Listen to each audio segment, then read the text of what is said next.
Hi all, let us learn 5 words that you can use in your IELTS speaking test. The first word is recapitulate. Recapitulate means to sum up or to conclude.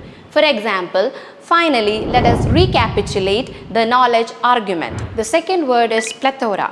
Plethora means a large or excess of something. For example, there is a plethora of flora and fauna in the Indian subcontinent. The third word is dilemma.